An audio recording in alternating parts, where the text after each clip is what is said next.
Alhamdulillahilladzi anzala as-sakinata fi qulubil mu'minin. Asyhadu an la ilaha illallahul malikul haqqil mubin wa asyhadu anna Muhammadan abduhu wa rasuluhu shadiqul wa'dil amin.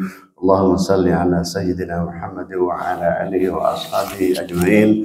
Amin tabi'ahu ila yaumiddin. Amma ba'd. Saya ibadallah usikum wa nafsi bi taqwallah.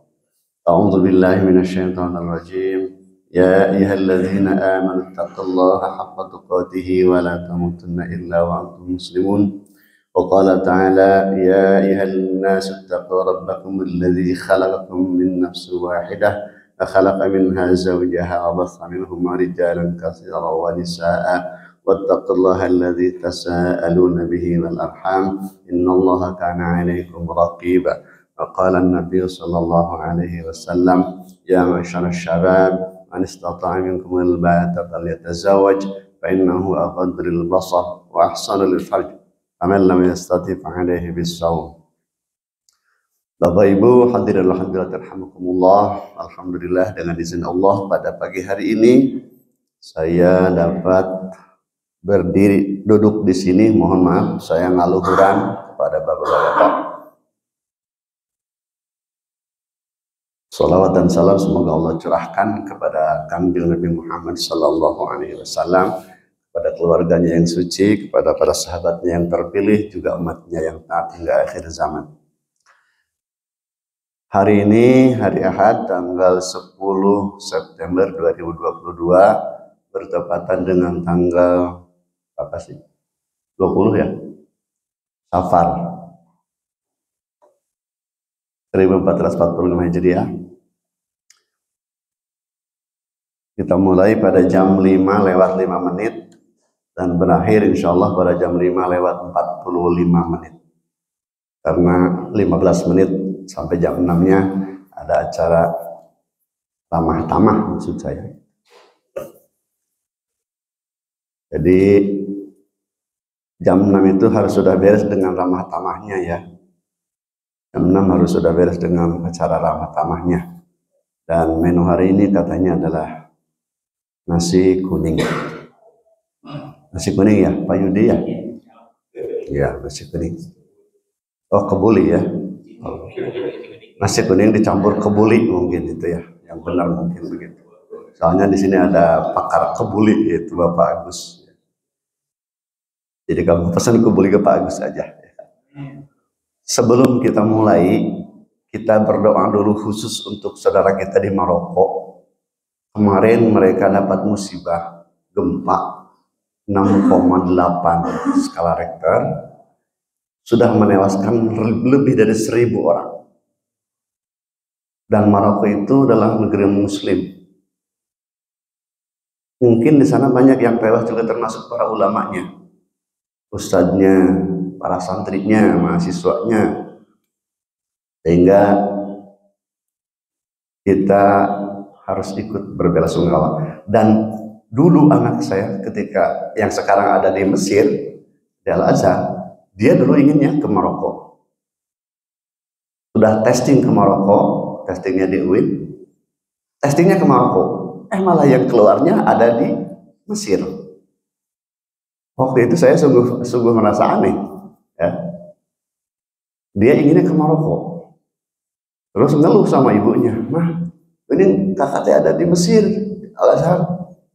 Dia waktu itu agak sedikit ya menyesali ya, pengennya ke Maroko seperti UAS katanya gitu, ingin mengikuti jejak Ustadz Abu Somad katanya.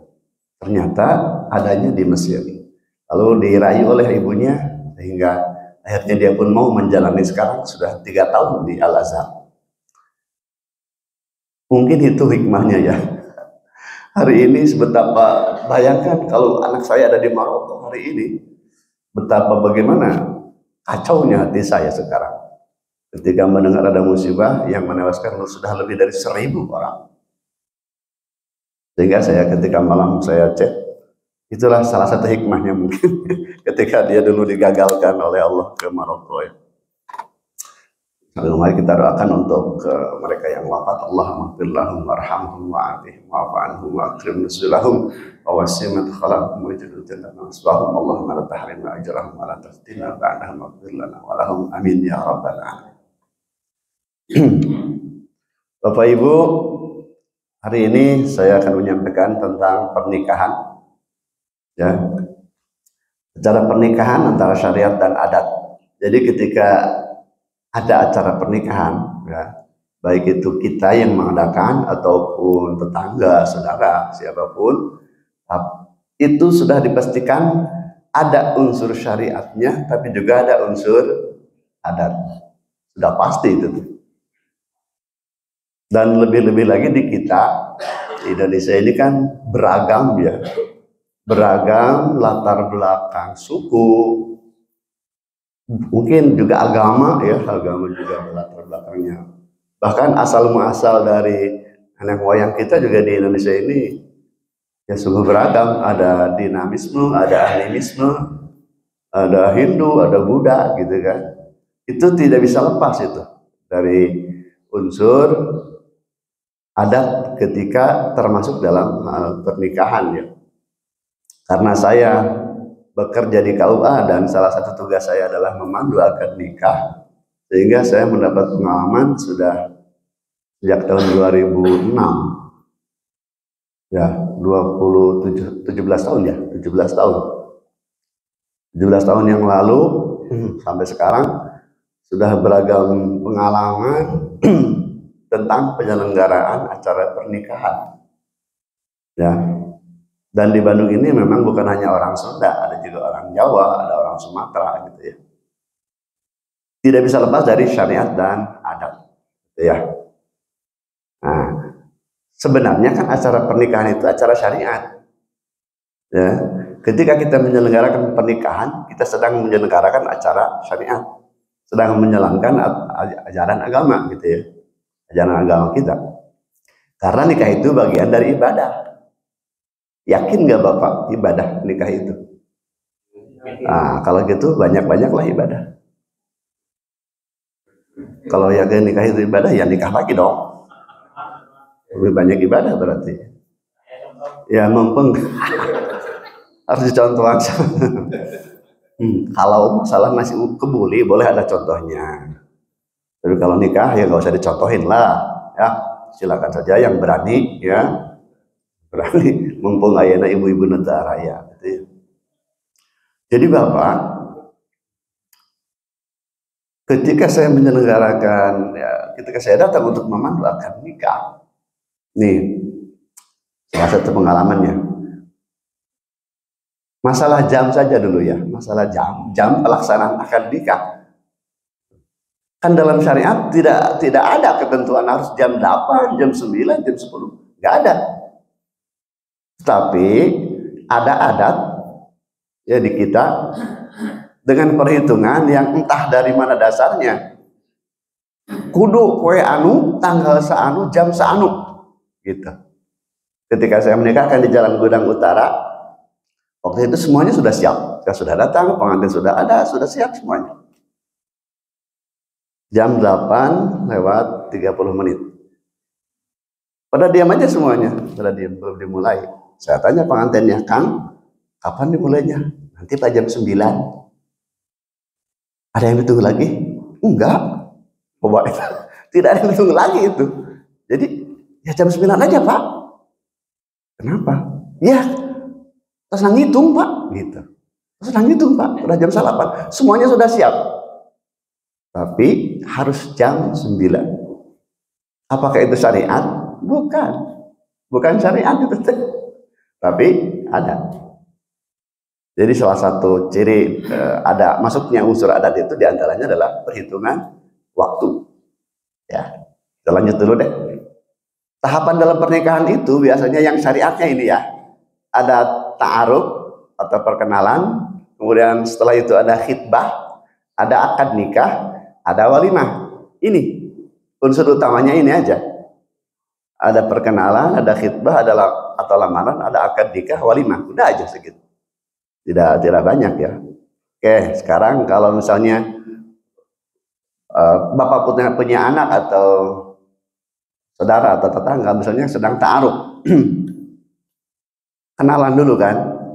Kalau zaman sekarang nih ada kenalan dulu atau ta'aruf. Oh zaman dulu mah zamannya yang lahirnya sekitar di atas sebelum tahun 40-an, banyak yang tidak ta'aruf dulu. Jadi artinya ketika orang tua mau menikahkan putrinya, tidak tahu calon suaminya, itu nggak tahu. Katanya begitu dulu itu. Jadi orang tuanya bilang ke anaknya, "Neng, gara ibak, gara dangdos." Naon bapak, sok we gara dangdos, engke wangi bakal aya tamu, gitu aja. Maksudnya mau datang yang melamar, gitu. Jadi tidak ada ta'aruf dulu, katanya. Nah, kita sekarang bicara ta'aruf deh. Jadi zaman sekarang kan harus ada ta'aruf dulu ya, kenalan dulu lah minimal calon pengantin itu. Ada yang langsung offline ya, langsung itu maksudnya kenalan gitu ya, bertukar nomor HP gitu kan ya, kalau sekarang ya offline. Tapi ada juga yang online ya. Banyak orang yang nikah gara-gara kenalnya lewat daring, lewat Facebook, Instagram, WA dan sebagainya gitu ya. WA gitu. Itu lewat daring atau online.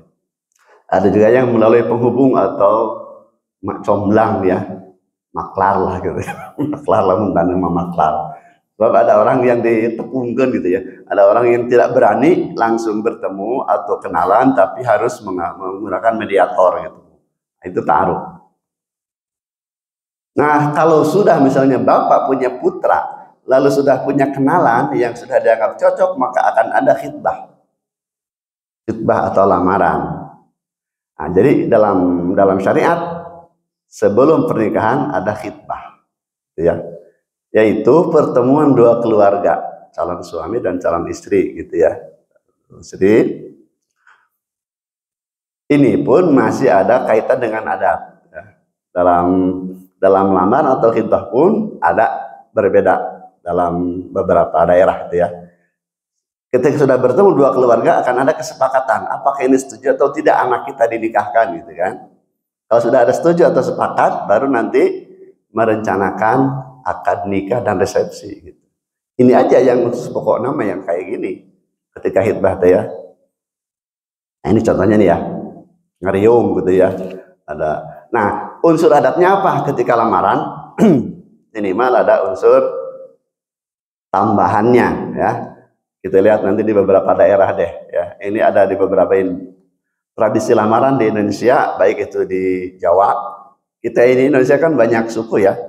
Ada Jawa, ada Sunda, ada Melayu, Batak, Betawi, dan banyak lagi yang lainnya. Nah itu. Iya kan, ada Sunda, Jawa, Melayu, Batak, Betawi ya. Nah, coba kita lihat di Jawa. Dalam lamaran adat Jawa diadakan terlebih dahulu pertemuan resmi antara kedua pihak orang tua.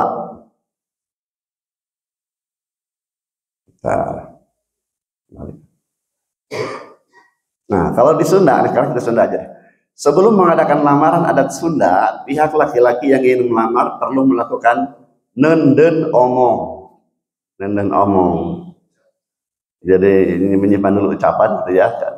Terlebih dahulu. Prosesnya cukup simpel, di mana orang tua atau wali dari kedua belah pihak bertemu dan menentukan tanggal lamaran. Jadi sebelum ada lamaran sepakat dulu.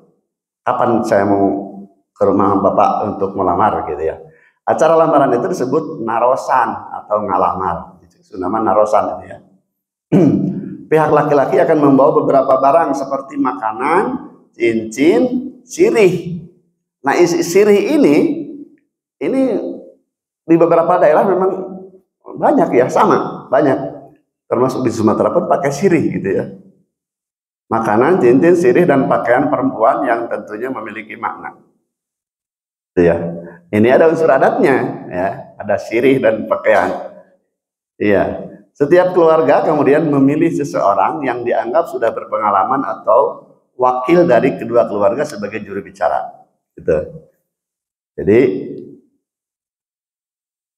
unsur adatnya di situ ada sirih ya. Nah, kalau dalam khitbah dalam Islam itu kan artinya hanya menyatakan bahwa anak kami melamar putri Anda, sebegitu itunya. Intinya begitu. Nah, konsekuensinya ada yang diterima, ada pula yang ditolak. Gitu, ya. Tapi kalau zaman sekarang, mas sebenarnya sudah pada tahu, ya, sudah pada tahu, sama-sama tahu, ya. Kalau dia mau menerima lamaran, mau menerima tamu nanti malam untuk melamar, artinya sudah siap untuk diterima, gitu ya. Tapi kadang sepura-pura gitu ya. Ini kumaha itu tampi entong, padahal nggak sepakat itu rek ditampi itu ya. Ini kumaha tampi entong gitu, pura-pura heula ya, drama heula gitu ya. Padahal mah sudah sepakat nanti malam saya mau melamar. Nah, kalau di Melayu ini, Melayu juga ada bersama ya. Di Riau misalnya ya, ada didahului dengan proses menjarum jarum atau merisik. Proses ini dilaksanakan secara diam-diam oleh pihak lelaki kepada kekasih yang dilamar. Wakil yang ditunjuk untuk mencari tahu tentang diri dan keadaan keluarga pihak perempuan ini adalah seseorang yang mendapatkan kepercayaan penuh dari pihak orang tua laki-laki. Tahap selanjutnya adalah meminang. Nah, dalam acara meminang ini, keluarga pihak laki-laki mengumumkan bahwa mereka akan berkunjung ke rumah. Nah, pihak keluarga perempuan kemudian mempersiapkan berbagai perangkat adat seperti tepak sirih, itu kan ada saja sirih itu, ya, lengkap dengan isinya. Jadi sirih itu dengan perangkat ada gambir, ada kapur, segala macam gitu ya, satu perangkat. Itu dianggap satu alat yang penting dibawa ketika melamar gitu ya. Ketika melamar. Nenek saya juga punya itu wadahnya itu ya. Hampir setiap malam itu begitu.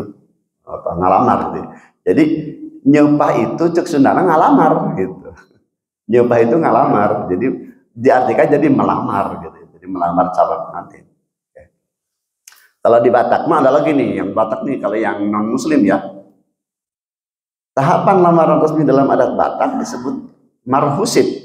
Pada acara ini keluarga besar dari pihak lelaki membawa hantaran berupa pinahan lobu atau daging babi. Kalau non muslim ya. Kalau yang muslim ya diganti dengan daging sapi. Karena katanya kalau menurut mereka daging babi teh daging yang paling enak katanya. Apalagi pas moncongnya itu katanya rangu cenah moncong. Orang manggeuleuhnya. Rangu. Sedangkan dari pihak mempelai wanita harus mempersiapkan deke atau ikan emas. Tuh, ikan emas. Ini tugasnya tugas Pak Hanif ini. Harus diala dulu ikan emasnya ini. Ya. Jadi laki-laki membawa daging sapi, perempuannya menyediakan ikan emas gitu. Saling gitu ya kalau di Batak begitu ya. Nah kemudian lalu kedua keluarga besar itu duduk berhadapan yang diwakili oleh seorang raja perhata dari masing-masing yang saling berbelas pantun gitu. Jadi ada berbelas pantun ya kalau di Sumatera gitu ya.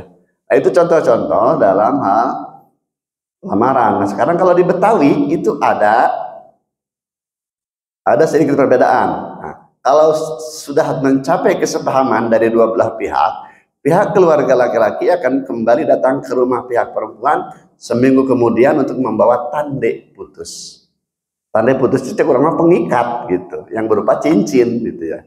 Disebutnya tande putus, diikat. Ya. Hanya sayang di zaman sekarang ketika orang sudah melakukan lamaran, sudah dipinang, sudah dihitbah, pengantin merasa seperti sudah sah. Sehingga kemana-mana duaan. Itu unsur adatnya itu. Padahal secara syariat itu belum sah. Jadi temenan kayak itu dia duaan sanajan bari geus lamaran ya. Sekarang malah dianggapnya sudah bebas dan orang tua pun membebaskan. Sok atuh antar ka ditu gitu ya. Sok atuh antar balanya gitu ya. Balanya untuk nikah berdua ke pasar baru. Belum sah itu. Itu unsur adatnya jadi sudah dianggap seperti sudah sah ya, padahal belum.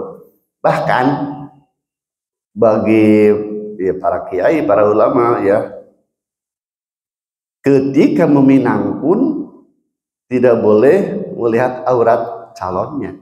Yang boleh dilihat itu hanya wajah dan telapak tangan ketika hitbah. Gitu ya. Nah, boleh meminta saudara perempuannya untuk melihat calon pengantin istrinya itu bagian lain, tapi bukan oleh laki-laki. Jadi artinya minta keterangan apakah calon istri saya itu badannya mulus atau tidak gitu. Boleh, tapi minta tolong kepada saudara perempuannya. Itu. Lain ke saudara laki-laki. Saudara perempuan. Jadi kalau misalnya untuk menentukan bahwa badannya itu tidak ada koreng-koreng misalnya gitu ya. Bisa saja kan ada koreng, budung dan sebagainya. Itu boleh membatalkan laki-laki. Maka untuk memastikan boleh meminta tolong kepada saudara perempuannya. Tolong dilihat badannya. Ulah aku sorangan, cingning atau ningali, ulah. Ya, nah sekarang setelah lamaran dianggap selesai, dalam lamaran anggaplah tidak terlalu banyak ya unsur adatnya lah. Akad nikah itu unsur utama syariatnya yang pertama khutbah nikah, kemudian ijab qabul, kemudian doa. Udah segitu, sudah segitu. Unsur syariatnya begitu. Tetapi dalam pelaksanaannya ribet, sangat ribet. Apalagi saudara-saudara kita dari Jawa Tengah, Jawa Timur. Saya pernah menghadiri itu acara akad nikah teman orang Jawa. Unsur syariatnya masih sedikit, tapi unsur adatnya sangat banyak. Jadi ada apa dalam adat? Oke, kita mulai deh. Yang sering saya temui ya, ketika mau akad nikah. Pertama menentukan tanggal atau hari. Ada hitung-hitungan kan. Kemudian ketika sudah ditentukan tanggal, hari, artinya dengan perhitungan yang adat tadi ya. Kalau perhitungannya dengan secara logis boleh.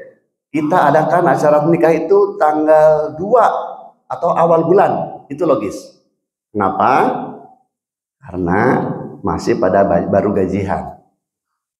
Itu logis ya, perhitungannya rasional. Yang kedua, nikahnya kalau bisa menurut adat di Sunda jangan bulan Safar. Itu juga adat. Nah, saya sarankan kalau bisa nikahnya bulan Safar.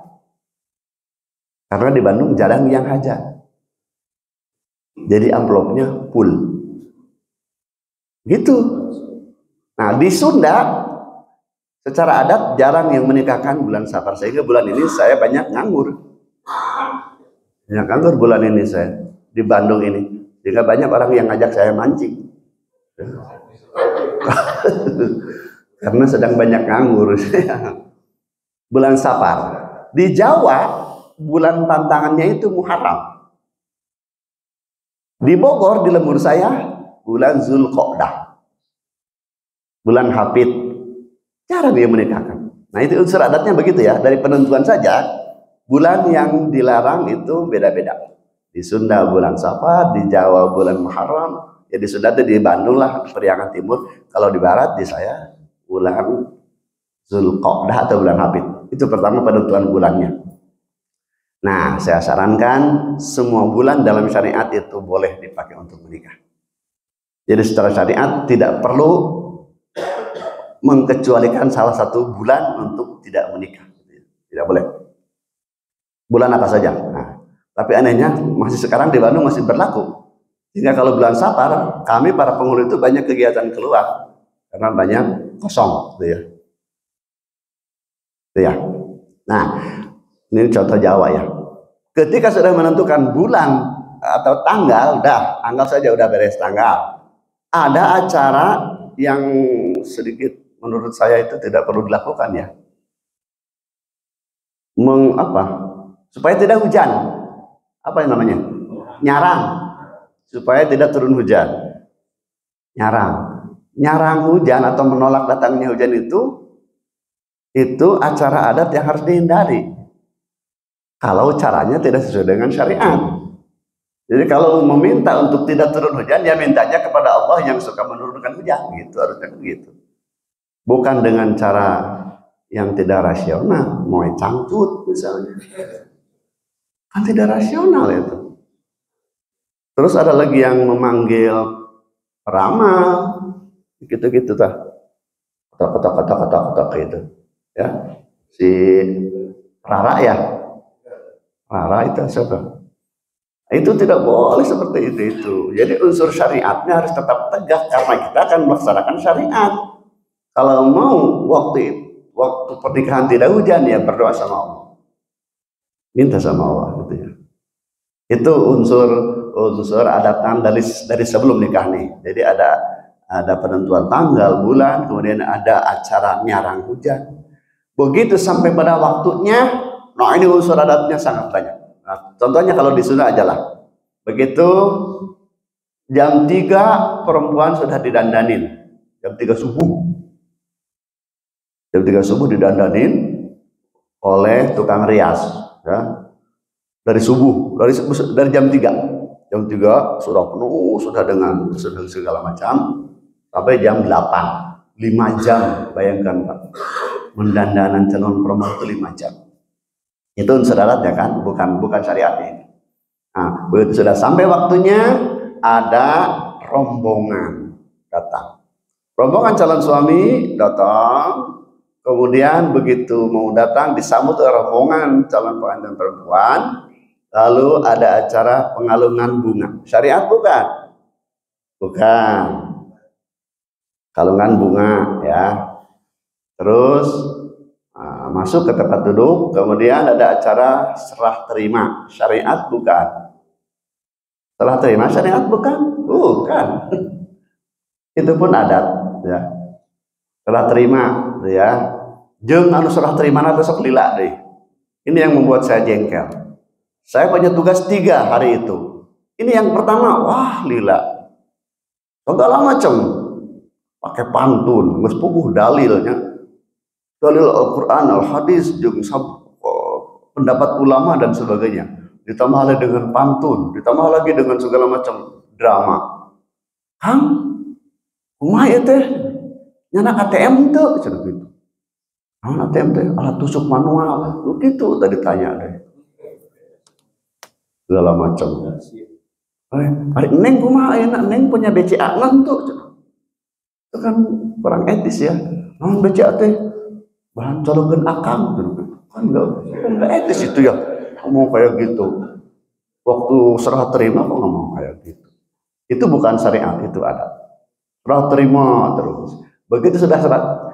Dan di kita ini kan kalau misalnya pernikahannya agak besar di gedung atau di hotel, pakai wedding organization, pakai WO, pengelola.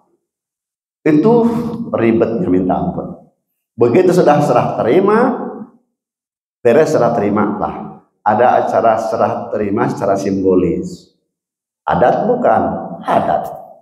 Bukan syariat. Serah terima salah satu barang bawaan ya. Ada selimut yang digambar burung. Ada ya, selimut yang digambar burung. Padahal yang lebih penting bukan selimut yang bergambar burung, tapi burung dalam selimut. Sebenarnya itu yang lebih penting ya. Serah terima kan, itu juga ada. Dipoto ibu dengan ibunya. Nah, baru serahkan semuanya. Setelah itu ternyata masih ada unsur adatnya. Masih belum masuk ke akad ini belum. Baiklah, cek pengacara, cek pembaca. Baiklah, Bapak Ibu, kita lanjutkan kepada acara yang pokok yaitu akad nikah. Yang akan dipimpin oleh petugas dari Bapak Kalpa. Tapi sebelumnya akan saya umumkan dulu beberapa hal. Oh, segala macam. Ulah iya gitu ya. Mohon HP-nya disayangkan soalnya. Setelah itu saya panggil calon pengantin pria, Indra. Indra, mohon berdiri Indra. Indra sekarang akan menuju ke kursi panas. Silakan memohon izin dulu kepada ayah dan ibu. Salaman kepada ayah ibu. Syariat bukan? Bukan. Kabapakna bari ceurik lila. Terus ka indungna salaman bari ceurik deui lila. Urang teh geus segala rete kita teh. Aduh kira-kira itu mulai nanti gitu. Sementara yang kedua sudah nelponan terus. Bapak di mana ieu teh? Abdi tos siap ya. Aduh urang rek kumaha coba. Ini masih salaman dengan ibunya. Kalau sudah begitu, carurik beret tisu kursi eta nanti beret tisu. Silakan langsung ke meja akad si calon suaminya. Duduk di meja akad. Kemudian kami panggil walinya. Wali dipanggil. Cek orang mah tuh mangga langsung aja. Bapak wali, para saksi, pengantin silakan masuk ke meja. Dia mah hiji-hiji dipanggil. Dari 6 orang itu sobat, hiji-hiji dipanggil. Nah itu yang ribetnya kalau pakai WO itu. Wah ribet. Udah begitu semuanya dipanggil, wah udah beres. Setelah itu kita mulai dengan pembacaan yaitu Al-Quran. Bolehlah itu mah ya, anggap saja syariat lah. Anggap saja syariat. Sebenarnya yang dimulainya dari khutbah ya. Saya bilang tadi, mulai akan nikah itu dimulai dengan khutbah. Ya. Jadi ditambah sajalah dengan membacaan surah Al-Quran lah, lumayan ya. Ya, bacaan surah Al-Quran. Setelah itu ada pembaca sari tilawahnya, ya. Baru khutbah nikah. Nah, di situ syariatnya baru mulai khutbah nikah dengan rukunnya sama dengan khutbah Jumat. Hamdalah, syahadat, salawat, wasiat, baca Al-Quran, doa, sudah segitu syariat. Tetapi kalau khutbahnya biasanya dari pihak keluarga pengantin panjang, mematahan calon pengantinnya panjang. Kita lagi-lagi dibuat kesel sebagai petugas. Saya minta kalau ke WO tolong khutbahnya sama saya aja sekalian. Tenbay amplop nanti double oge cekurang katanya. Penting supaya cepat maksudnya. Unsur rukunnya sudah selesai, sudah. Baru ijab kabul. Setelah khutbah nikah baru ijab kabul. Gitu ya. Sehingga kalau ada pembawa acara harusnya ketika sudah khutbah jangan lagi diberikan ke pembawa acara. Khutbah nikah begitu sudah barakallah langsung ijab kabul. Syahadat, istighfar, salawat. Ananda Indra, saya nikahkan putri saya bernama Indri kepadamu dengan mas kawin 10 gram emas dibayar tunai. Saya terima nikahnya Indri putri bapak dengan mas kawin tersebut dibayar tunai. Dah. Sakitu tah. Begitu sudah akad nikah sudah. Tutup ku doa. Doanya barakallahu laka baraka alaika wa jama'a bainaka bi khair. Dah. Gitu unsurnya. Nah setelah itu ternyata, nah menurut syariat pengantin wanitanya tidak perlu dihadirkan di pinggir calon suami. Nah sekarang banyak yang sudah langsung disandingkan nih contohnya nih. Langsung disandingkan nih dengan calon istri. Menurut syariat tidak perlu disandingkan. Jadi calon suaminya saja yang ijab kabul. Setelah ijab kabul beres, baru panggil. Ada juga yang begitu ya. Kemarin juga begitu. Tidak disandingkan. Begitu sudah ijab kabul beres, silahkan dipanggil istrinya. Baru dipanggil. Dan cukup lama itu dipanggilnya juga. Diiringi dengan degung. Bila ada apa meja akad deh. Bila gitu. Aduh, kesal. Nah. Kalau yang menikahkan itu keluarga yang keturunan Arab, saya pernah. Itu hanya syariatnya saja, tidak ribet. Saya suka banget itu. Kita datang ke sana, mereka sedang salawatan dulu, pihak keluarga laki-laki, keluarga perempuan, tapi dipisah. Ibu-ibu belah sana, bapak-bapak belah sini. Dekat meja akad itu bapak-bapak aja. Ya. Dekat meja akad ada keluarga wanita, bapak-bapaknya doang, laki-laki selawatan. Terus begitu datang keluarga dari calon suami datang, langsung duduk di meja akad, langsung khutbah, langsung ijab kabul doa, udah. Saya pulang lagi, alhamdulillah. Nah begitu ya, yang enak tuh begitu. Tapi kalau bukan Arab ya kayak tadi itu ya panjang banget ya. Sampai akhirnya begitu sudah beres ijab kabul, tugas saya kan hanya sampai ijab kabul, sudah itu pulang. Ya. Seperti kemarin juga saya kemarin 2, itu ada acara 2 di gedung Koharmat satu, kemudian di Sukajadi satu, di Bistro ya. Kalau yang di Bistro alhamdulillah. Apa alhamdulillah teh?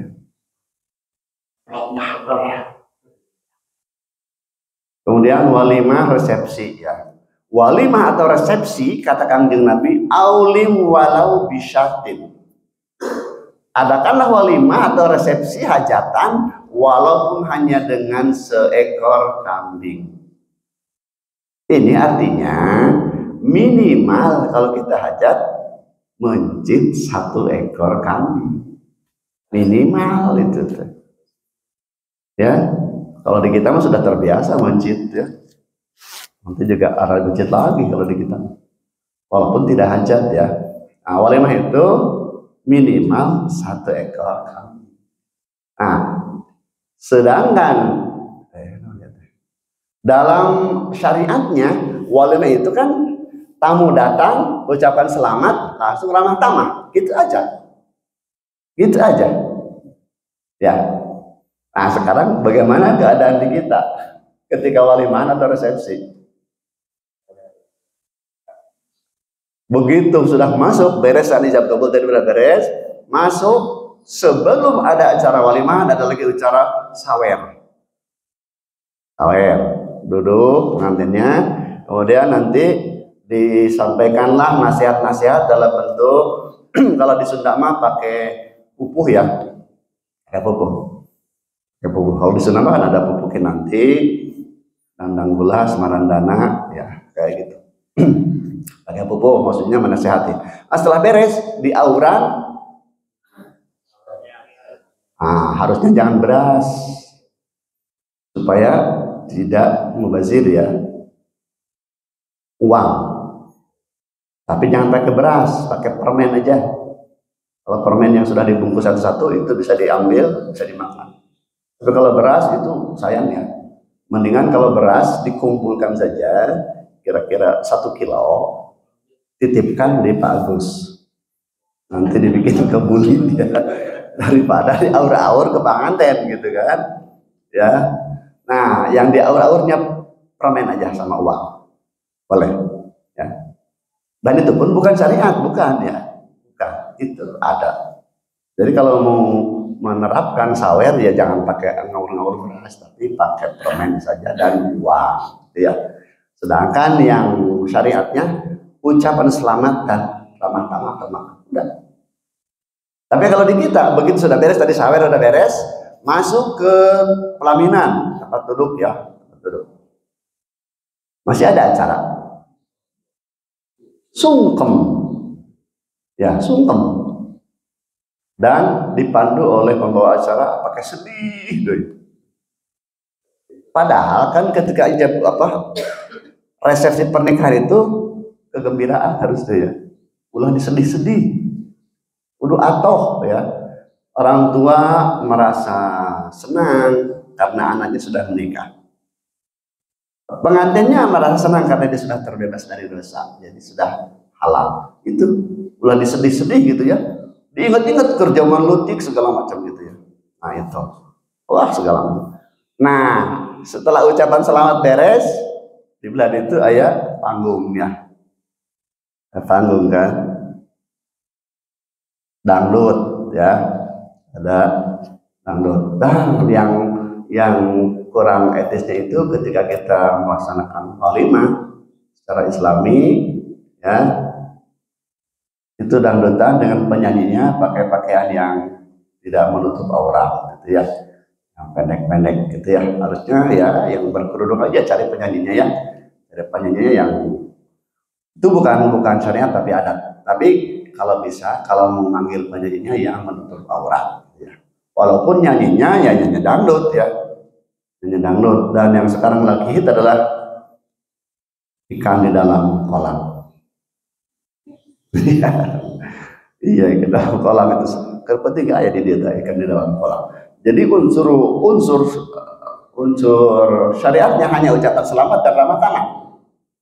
Dan yang harus kita perhatikan ketika ramah tamah, kita ucapan selamat, sebaiknya dipisah parasmanan laki-laki dengan perempuan. ulah pajejel-jejel lalaki yang awewe itu teh ngantri parasmanan teh. Bapak kalau menyelenggarakan hajat diusahakan parasmanannya dipisah antara laki-laki dan perempuan. Minimal jalurnya yang dipisah. Kesini sama laki-laki, kesini perempuan gitu.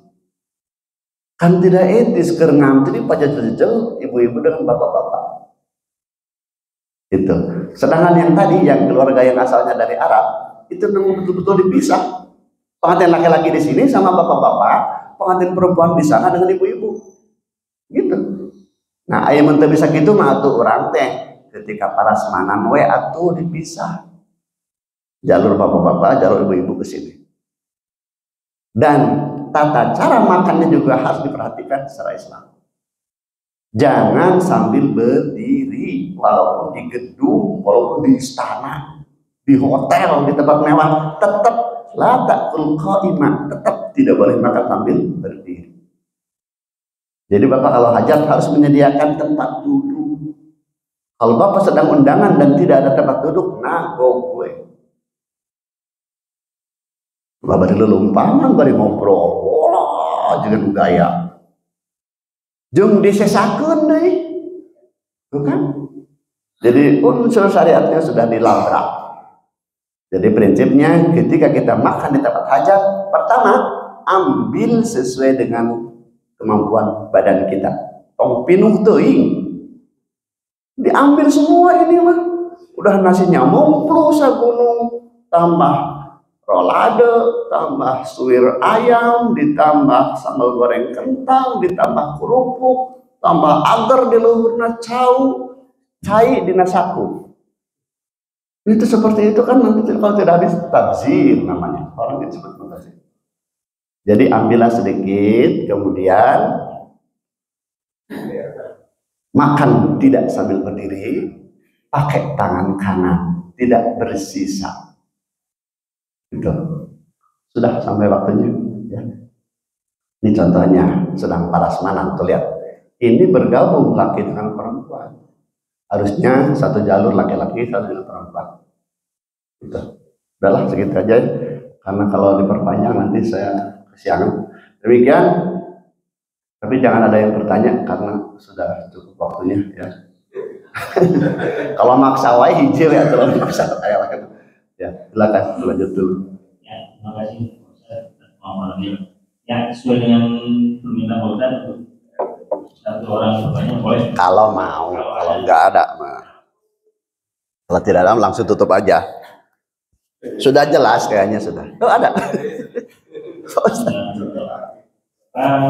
Biasanya ketika walimah di tamu undangan memberikan ucapan selamat bersama kepada pengantin, doa apa yang bagus buat mereka. Jadi sekaligus sekedar apa bukan hanya sekedar salaman ucapan bersama tapi juga mendoakan untuk pengantin seperti itu. Ya kalau yang sering kita ucapkan mah itu aja ya. Ketika kita salaman, kalau kita laki-laki ke laki-laki aja salamannya gitu ya. Ke pengantin perempuannya nggak usah berjumpa peluk-peluk. Barakallahu laka wa baraka alaika wa jama'a bainakum bi khair, itu aja. Atau barakallahu lakuma wa baraka alaikuma wa jama'a bainakum bi khair. Itu aja. Kalau bahasa Sunda kita, semoga Allah memberkahi gitu ya kepadamu dan mengumpulkan Anda berdua dalam keadaan kebaikan, gitu aja. Atau cuk kurang nama sing runtut raut sing sakinah, gitu aja doakannya ya. Sing runtut raut sing sakinah gitu ya. Mawadah warohmah ditambahan gitu ya. Jadi sebenarnya tujuannya sakinah aja, sakinah. Mawadah warohmah itu adalah alat untuk menuju sakinah gitu. Jadi tujuannya sakinah aja. Barakallahu laka wa baraka alaika wa jama'a bainakum bi khair, atau sakinah. Kalau mau ditambah lagi, Rabbana hab lana min azwajina wa dzurriyyatina qurrata a'yun waj'alna lil muttaqina imama. Atau dengan doa seperti Nabi, semoga Allah mengumpulkan yang berserakan di antara kalian berdua gitu. Jadi rezeki istri dengan rezeki suami dikumpulkan oleh Allah, jadi banyak rezekinya gitu ya. Gitu ya. Di antaranya begitu. Jadi doakanlah yang baik-baik untuk calon pengantin. Gitu Pak Ustaz.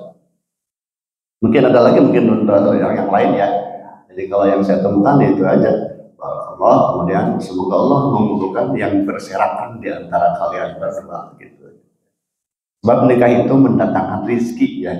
Jadi semakin banyak nikah kita akan semakin banyak rizki. Demikian. Udah aja. Silakan. Assalamualaikum warahmatullahi wabarakatuh. Waalaikumsalam.